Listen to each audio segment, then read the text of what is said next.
Hello friends, welcome to Sandeep's Biology. So in this video I'll be talking about cell theory or cell doctrine. So this video will be in 4 different aspects. First I'll be discussing about the scientists that are involved in cell theory, and then we will be seeing this modern cell theory itself and the exception to the cell theory. And later in this video I will explain you a sample problem related to cell theory. So we will solve a problem question related to cell theory. So let's start. So the first point is the scientists that are involved in cell theory. So first comes Robert Hooke. Robert Hooke discovered the cell in 1665. So in the year of 1665, Robert Hooke first discovered the cell from the bark of oak tree. So he discovered it from the bark of oak tree. Then the cell theory given by M.J. Schleiden and T. Schwann. So Schleiden was German botanist. So in 1838, in 1838, the scientist, German botanist M.J. Schleiden, he stated that the cell is the structural unit in plants. So the cell is a structural unit of life in plants. And later his co-worker T. Schwann, he was German zoologist. So he confirmed Schleiden's statement that the cell is structural unit of life to the animals. So he stated that, Schwann stated that cell is structural unit of life in animals also. So these both scientists gave the cell theory. Later K. Nageli in 1846, So in 1846, K. Nageli stated that the plant cell arises from the division of pre-existing cell, and Rudolf Virchow supported Nageli's statement in 1855, and again in 1865 Louis Pasteur gave experimental support to the Rudolf Virchow statement, So these scientists told that the cell arises from the pre-existing cell or division of pre-existing cell. So there is one cell, it divides and it becomes 2. So cell arises from the pre-existing cell only.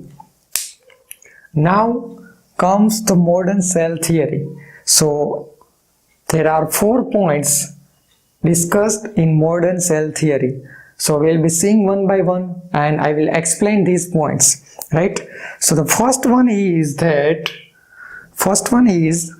all living organisms, be it animals, plants or microbes, are made up of one or more cell and cell products. So what this statement tells that all living organisms on earth are made up of cell and cellular products. For example, if we take an example of an amoeba. So amoeba is unicellular organism, or we take example of human being. So we are made up of cellular products. Cell gave rise to tissue, then tissue gave rise to organ, and organ system, and then the human body. So what it says that all living organisms are made up of cell and cellular products. Second point is that all metabolic activities or all metabolic reactions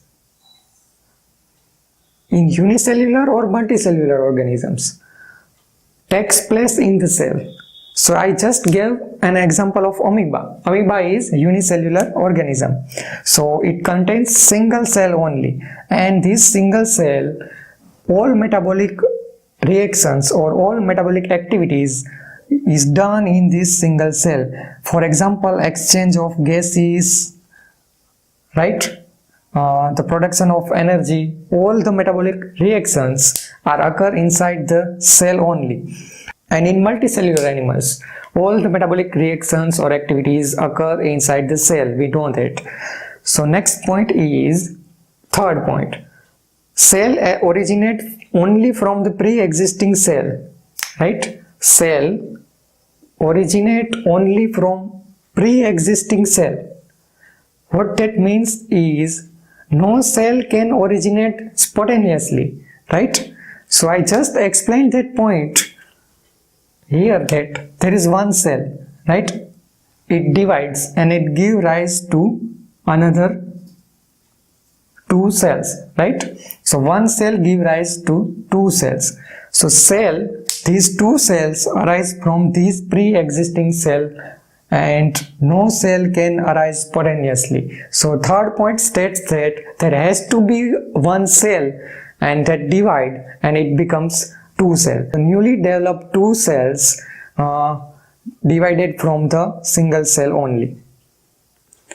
Fourth point is that the smallest clearly defined unit of life is cell. So the smallest clearly defined unit of life is cell.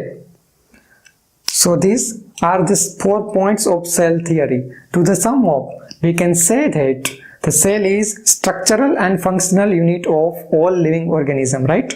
So as here stated that we are made up of cell and cellular products. So cell is structural unit and metabolic reactions occur inside the cell. So we can say that it is functional unit. So in one line we can say that the cell is structural and functional unit of all living organism. So that is the cell theory, modern cell theory. And there are some exceptions to the cell theory.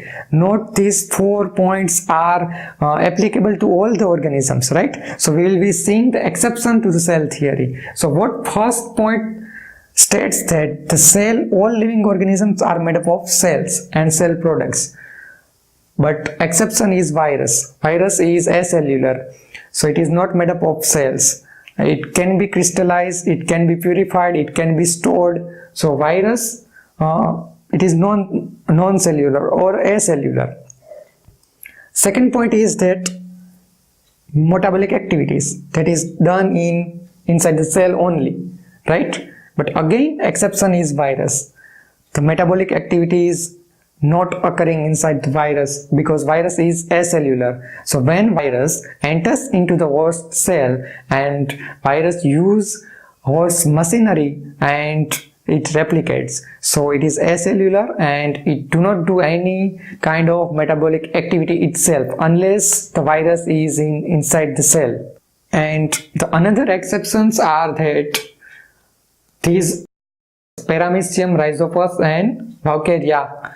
So what fourth point states that the smallest clearly defined unit of life is cell, but in certain unicellular animals, right? Paramecium, right?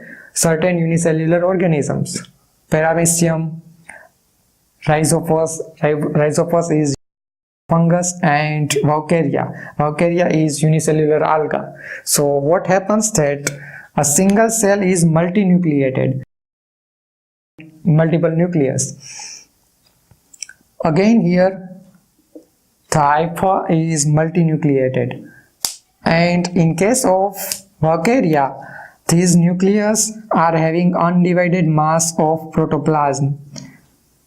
So all the nucleus are having undivided mass of protoplasm and the single cell containing multiple nucleus. So there is question that whether the cell is the smallest clearly defined unit of life or not, or we can say that these multiple nucleus or undivided mass of protoplasm are the smallest unit of life.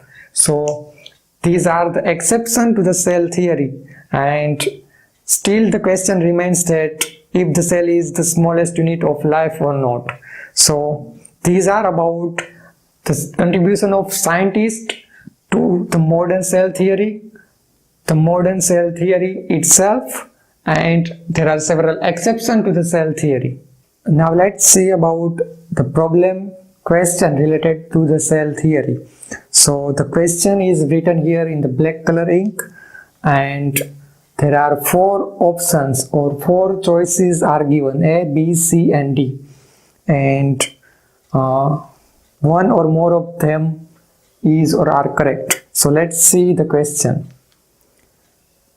In view of our current knowledge about cells, which of the following statements about the cell theory is or are correct? So 4 statements are there and one or more than 1 statements are correct. So let's see. So first statement is cell theory needs modification due to the discovery of subcellular structure. Now we already discussed about cell theory. So if you see the cell theory, it does not need any kind of modification, right? So it does not need any kind of modification, right? It clearly explains the subcellular structure. So this statement is not correct, right? So choice A is not correct. Then B, cell theory does not hold good since all living organisms are not cellular. So what it says that it does not hold good since all living organisms are not cellular. So we already seen exception to the cell theory that virus is acellular. So it is acellular. So this B statement is correct. Cell theory does not hold good since all living organisms are not cellular. Let's see about the third statement. Cell theory means that all living objects have cell capable of reproduction. So we have just seen virus.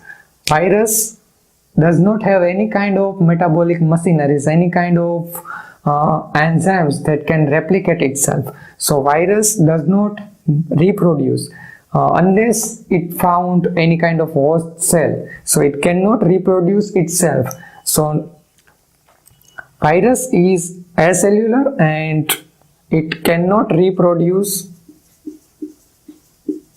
itself. It needs a host cell to reproduce. So what this segment says that all living objects have cells capable of reproduction. So this statement is not correct. Now let's check the fourth statement.